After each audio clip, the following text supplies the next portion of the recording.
Under Governor Little's current plan, the state will grow the current fiscal year's budget by 21% through adding more than $2.7 billion in supplemental expenditures. Now, supplemental expenditures are supposed to be used for emergencies and unforeseen expenses that are expected to come up before the fiscal year ends on June 30th. Many of these funds will roll over into the next fiscal year and beyond. This creates a way to hide budget growth because these carried over funds are not factored into next year's budget calculations. This is because they are considered one-time funds.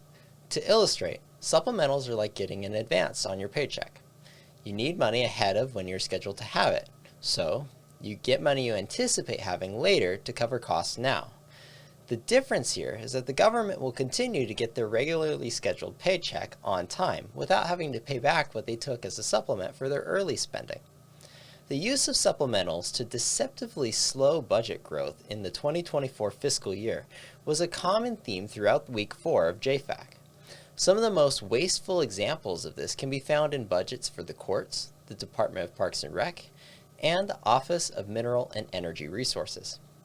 Beginning with the Parks and Rec budget, the department is asking for $100 million from the general fund for park capacity and maintenance issues. The supplemental would be more than double the existing budget for the department. It would also be appropriated on top of $20 million in funds from the American Rescue Plan Act, also known as ARPA funding, given to the agency for the same purpose. What's worse is that this budget doesn't even consider plans for the upcoming fiscal year, where there are plans to spend another $5 million in ARPA funding. Again, these dollars would be used for maintenance and expansion projects. Concerningly, these funds were noted in the budget book as money the agency wanted, but still needed to, quote, work with the Office of the Governor to explore potential uses for this funding. It is unacceptable for any government agency to ask for funds that they don't have a use for. It seems that a lingering symptom of COVID is that bureaucratic agencies have grown to ask for as much funding as they can, then decide how to spend it later. This is a gross departure from responsible budgeting, where an agency only asks for enough funding to cover their true needs for the upcoming year.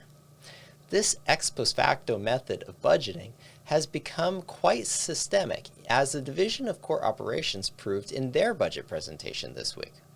The division is asking for nearly $1 million in support for court technology upgrades in the upcoming fiscal year. The agency says that this is due to declining revenue and fees collected from criminal and civil cases, and compounded by the rising costs of technology.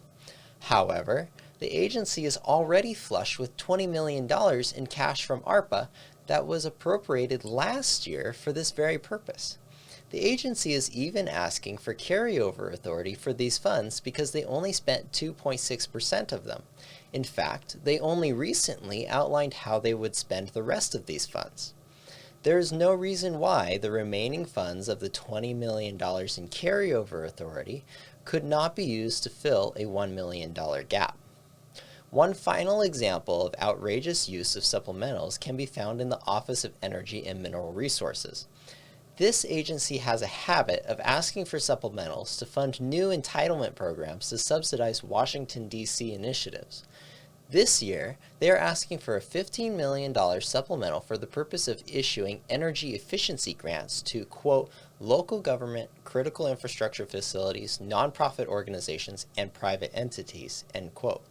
In short, anyone who's interested. In JFAC, Chair Wendy Horman asked about why these funds would be given to private entities. Director Stover noted that hospitals would be one such example of a private entity that these funds could go to, but did not elaborate on who else would qualify. It is unclear how extensive the list of qualified recipients could be. What is concerning is that this supplemental is identical to another request that was made in the 2023 fiscal year. At that time, they asked for a $15 million supplemental to correspond with the passage of the Infrastructure Investment and Jobs Act, or the IIJA. It is ironic that this year's request would be used to, quote, complement federal funding from both the IIJA and the so-called Inflation Reduction Act. More spending and investments don't reduce inflation. This funding doubles down on inflationary government spending and extends beyond what our founders intended to be the proper role of government. In reality, Idahoans are tired of the government investing their money in more government handouts. As we wrap up week 4 of JFAC, these budgets only constitute a small part of the supplementals being considered this legislative session. As we move into next week of budget hearings, we expect to hear hundreds of millions of dollars in more supplemental spending. With 1 in 5 state dollars hidden from view through this method, this behavior enables the governor's wasteful spending spree while allowing him to falsely appear as a fiscal conservative. Lawmakers must rein in this unchecked spending for Idaho to truly be in good financial shape and curb the ever-increasing size and scope of government. For more information on these issues, including other episodes of Fiscal Fridays, please visit idahofreedom.org.